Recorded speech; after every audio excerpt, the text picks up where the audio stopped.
Okay, so let's have a look at some advanced language constructs. We will look at type definitions, defines, arrays, and predicates. So we will use again the same specifications as we had in L1, but now we're going to extend them a little bit. So yeah, let's start again with the traffic example. So if we want to express something like whether there's a car waiting, this might get a little bit or complicated expression, and we might use it in multiple places. So if we want to reuse a complicated expression, we can simply do a define. The define has a name, so let's call it car waiting, and then we have this definition symbol, and then we have the body of the define. So the body of the define, when is a car waiting? A car is waiting when there is a car at A and not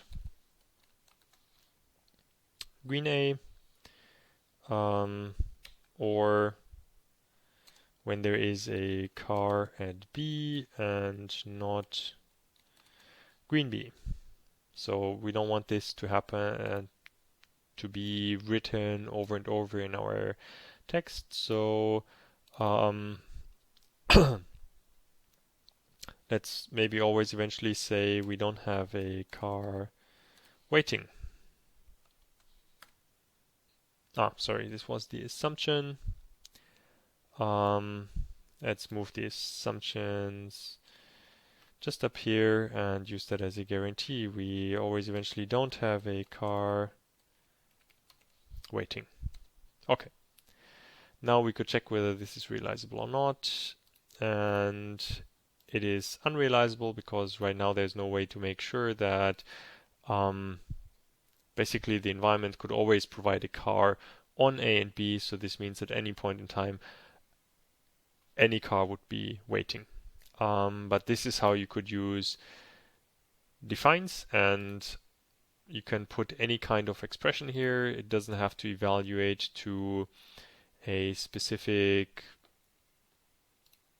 Boolean value. It can also evaluate to other values. So here in our grid world example, we could I don't know, define something like the sum of the coordinates or something like that. So this would be define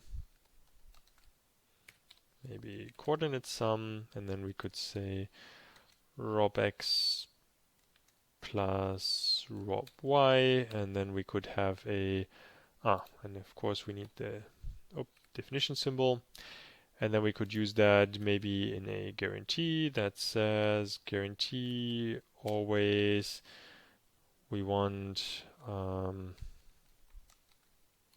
sum of the coordinates to be less than 7, something like that. Then the robot has to make sure to stay somewhere in a, well, kind of circle around the origin. Okay, but we actually have here only a single robot. Maybe we want to use multiple robots, and then there might be multiple moves. So we might have a move of a robot, and we might have a move of a drone. And now we have this repetition of the type, which is not so nice. So what we can do is we can also have another kind of definition, which is a type definition. So we can define a type. So we can call a type maybe move, and then assign it to everything we can set as a type. So we could have this enumeration, and then wherever we wanted to use that enumeration, we could use the type for it. Or we can even do the same thing for the integers here. If we want to only write that once, we could write a new type definition, and maybe we can call it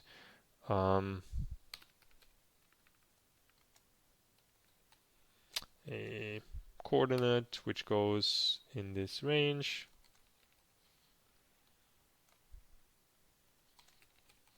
Now if we want to extend the grid, we can simply do it in one place and set this to 20.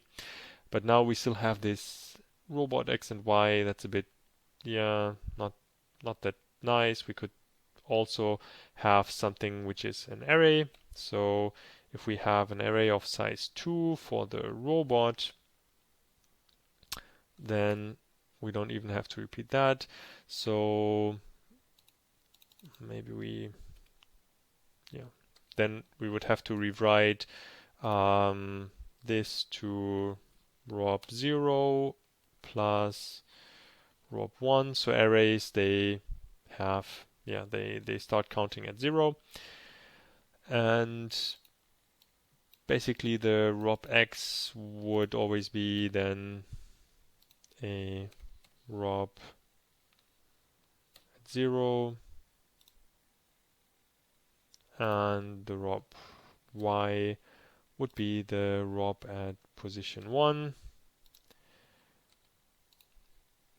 And then the moves, they are also now, this might be, well, this would be the move rob.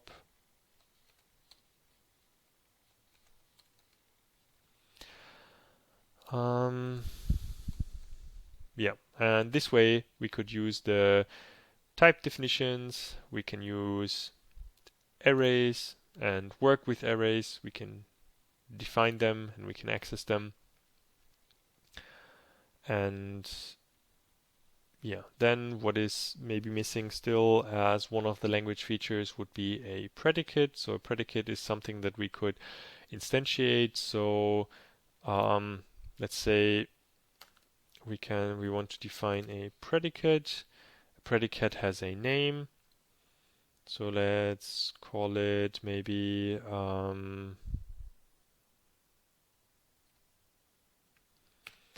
fix, and the parameter might be something of type coordinate c. And then what this fix does is it simply says that c equals next value of c, and then we can use that in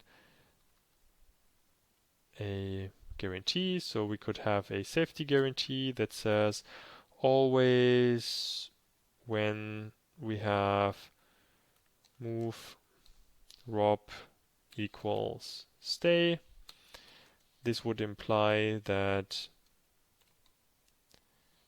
we fix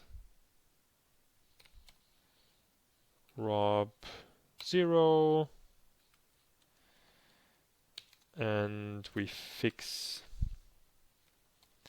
rob also at, well, the y coordinate. So this would be instantiating the predicate with different coordinates. And then we can check whether this is still realizable.